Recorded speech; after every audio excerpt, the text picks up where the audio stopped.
Je suis Olivier Latil d'Albertas et c'est au nom de ma famille, la famille d'Albertas, qui est propriétaire de ces jardins d'Albertas, que nous accueillons aujourd'hui le cocktail d'inauguration des travaux que nous avons réalisés avec nos partenaires, que nous voulons remercier à cette occasion, dans les jardins.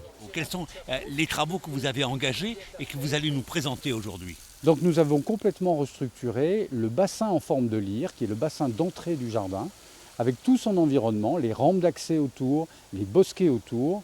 Nous avons retrouvé les murs de soutènement de ces rampes qui étaient complètement enfouis par la végétation, planté énormément de végétaux pour recréer les bosquets autour, les haies de myrte autour du bassin. Cette mise en scène formidable de l'entrée du bassin. La deuxième partie des travaux, ce sont les deux allées qui surplombent les terrasses du parterre dans le haut du jardin, l'allée nord et l'allée sud, qui étaient extrêmement dégradées. Nous avons complètement recréé les allées et surtout replanté de part et d'autre les végétaux. En tout, nous avons planté, avec cette campagne de travaux, 2300 végétaux pour recréer cet environnement, cet espace du jardin tel qu'il existait au XVIIe siècle. Alors cette phase a duré combien de temps? Donc c'est une phase de travaux qui a duré 8 mois, qui a pu se réaliser avec des entreprises de la région spécialisées, qui ont travaillé malgré le confinement, malgré le Covid, avec beaucoup d'engagement et qui nous a permis de terminer cette phase de travaux au mois de mai 2020. Et bien évidemment, vous avez bénéficié d'un soutien à travers l'apport de partenaires. Alors nous avons un soutien formidable depuis des années des partenaires que sont la DRAC, la Direction des Affaires culturelles du ministère de la Culture, le Conseil départemental des Bouches-du-Rhône, la métropole territoire du pays d'Aix-en-Provence et aussi du mécénat privé avec une opération de financement participatif menée avec d'Artagnan.fr. J'imagine que les matériaux d'antan ont participé à cette rénovation.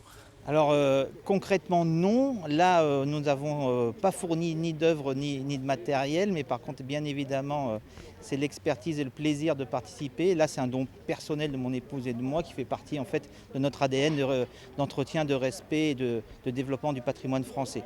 Pour quelle raison cet engagement? L'aspect pays d'Aix, l'aspect 17e, l'aspect de quelque chose qui n'existe pas ailleurs. C'est les jardins d'Albertas sont un lieu unique dans lequel en fait on peut flâner et on est tombé sur le charme.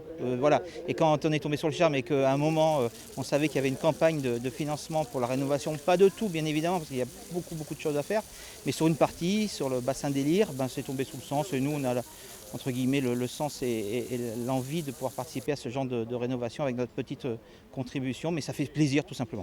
Quelle sera la suite que vous allez apporter dans la rénovation de ces jardins? Grâce au soutien de nos partenaires, en particulier de la DRAC, toujours avec la même équipe de paysagistes, d'Alep Paysage, nous sommes en train de préparer, nous sommes presque aboutis, la prochaine tranche de travaux qui aura lieu fin 2020, 2021, 2022 et qui est encore plus ambitieuse, qui va reprendre les bassins quadrilobés de la terrasse des parterres, l'environnement de la grotte de fraîcheur et recréer un jardin romantique derrière la grotte de fraîcheur dans une partie qui est à l'abandon depuis aujourd'hui presque 2 siècles.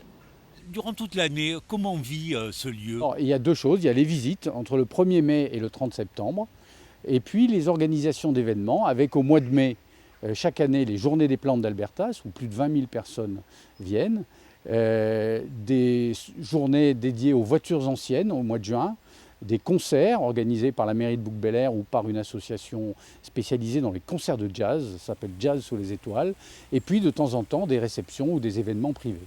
Et puis aussi des photos de mariage, et les gens adorent et aiment bien se faire photographier dans ce lieu qui est un lieu pour la fête.